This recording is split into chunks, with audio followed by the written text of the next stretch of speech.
Salam alaikum, bienvenue dans Halal ou Haram. On a avec nous un invité habituel maintenant, M. Omar Ahmed. Salam alaikum wa Wa rahmatullah. alaykoum salam wa rahmatullahi wa barakatuh. Le sujet qu'on a décidé d'aborder aujourd'hui, c'est le trading. On va faire simple, hein. Qu'est-ce que le trading pour commencer? Il s'agit de la vente et de l'achat d'actifs financiers sur un marché financier donc c'est un marché, une place financière dans laquelle on vend et on achète des actifs financiers. Donc, que dit l'islam à propos du trading? Est-ce qu'il nous autorise à pratiquer ça ou pas du tout? D'accord. En fait, ce qu'il faut savoir, c'est que l'islam, il émet des principes. Et les principes, ils sont simples. Si une activité, elle ne s'inscrit pas dans la même logique que l'activité des jeux d'argent liés au hasard, donc les jeux de hasard, et que cette activité aussi, elle n'a pas des aspects qui ont trait à l'usure, alors cette activité-là est complètement permise au sens islamique du terme. Avec tous les nouveaux produits, avec toutes les nouvelles activités liées à l'évolution de la société, donc l'homme, le croyant, est toujours appelé à réfléchir si ces aspects-là, d'une manière ou d'une autre, ne sont pas dans les activités auxquelles il est confronté, et notamment le trading. Donc c'est pour ça que on ne pourra pas aujourd'hui dire que c'est halal ou haram. D'ailleurs, c'est pas le principe de l'émission, même si ça s'appelle halal ou haram. Encore une fois, c'est un clin d'œil pour expliquer qu'en réalité, il ne s'agit pas de halal ou haram en islam, mais bien d'avoir un regard avisé, intelligent face à toutes les nouveautés auxquelles on doit faire face. Donc, une petite question. Est-ce que vous pouvez nous expliquer la différence entre la bourse et le trading? Parce que c'est quand même quelque chose d'assez similaire. En fait, Donc, le trading, ça va être dans une visée plus à court terme, et la bourse, c'est plus à long terme. Ensuite, et ici, c'est vrai que le trading, il est en vogue à ce moment parce qu'il s'est démocratisé. Avant, il fallait avoir plusieurs milliers d'euros pour pouvoir faire des activités de trading, alors que aujourd'hui, même si on a une centaine d'euros, on peut faire du trading. Une chose que je tiens ici à préciser quand même, qui est très important, c'est que l'activité de trader, c'est pas une activité qui est donnée au premier venu. Il faut 5 ans d'études. Il y en a qui font des écoles de commerce pour l'avoir, qui ont un bagage solide dans les mathématiques et qui ont fait des études dans le domaine de la finance, qui ont aussi une pratique et une expérience dans ce domaine-là. Si bien que on se rend compte que c'est du sérieux.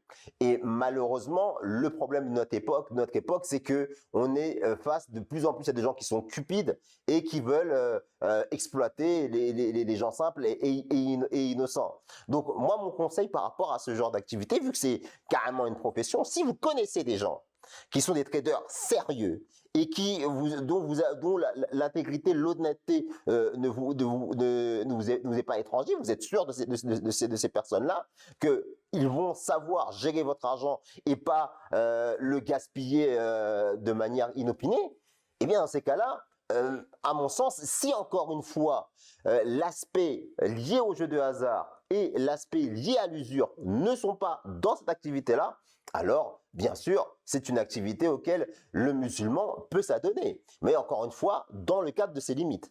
d'accord, mais vous avez dit à propos de la bourse qu'une personne qui pratique la bourse, c'est une personne qui va investir pour un projet et récupérer au long terme. D'accord. Mais alors, récupérer, vous voulez dire récupérer avec des intérêts ou bien récupérer seulement son argent? Ce qu'il faut bien comprendre, c'est qu'on vit dans une société où, d'emblée, sur le principe, c'est une société de l'usure, c'est le principe du capitalisme, d'accord? Donc ça, on ne peut pas faire outre. C'est comme si aujourd'hui on s'empêchait d'aller acheter une baguette parce que la baguette elle a été produite avec l'argent de l'usure. Donc c'est insensé, c'est pas ça. Non. Par contre, il y a un arbitrage quand même à faire au niveau de la bourse. C'est qu'il y a l'État qui émet des obligations et qui garantissent un revenu, quel que soit quelles que soient les circonstances. Donc le revenu il est garanti, et les actions. Et les actions, là c'est un principe qui est un principe commercial vieux comme le monde. Ça veut dire qu'on partage les profits et les pertes de l'entreprise chez qui on investit. Et donc, cette pratique qui est une pratique qu'on retrouve même dans l'islam, eh bien, elle est complètement permise. Par exemple, on va prendre le cas de Abu Hanifa. Abu Hanifa, que Dieu lui fasse miséricorde, c'était un des grands imams, après lesquels des écoles de pensée juridique ont été formées. Il y a l'école Hanbalite, l'école Hanafite, l'école Shafi'ite et l'école Malikite. Et Abu Hanifa est celui qui aujourd'hui a le plus de suivants dans son école de pensée. D'accord? Donc c'est vraiment une grosse pointure. C'est un juriste reconnu et réputé. Mais il avait aussi cette caractéristique particulière qu'il était un commerçant.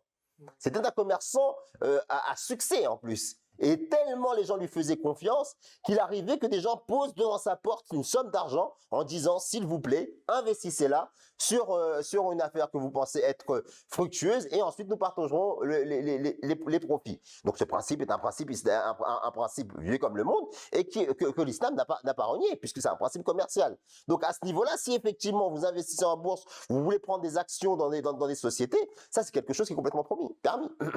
D'accord. Donc, je pense qu'on a nos réponses. Hein. Jazakallah, M. Omar. Retrouvez-nous pour de nouveaux sujets dans Halal ou Haram. À très bientôt. Salam alaikum wa rahmatullah. Wa alaikum salam wa rahmatullahi wa barakatuh.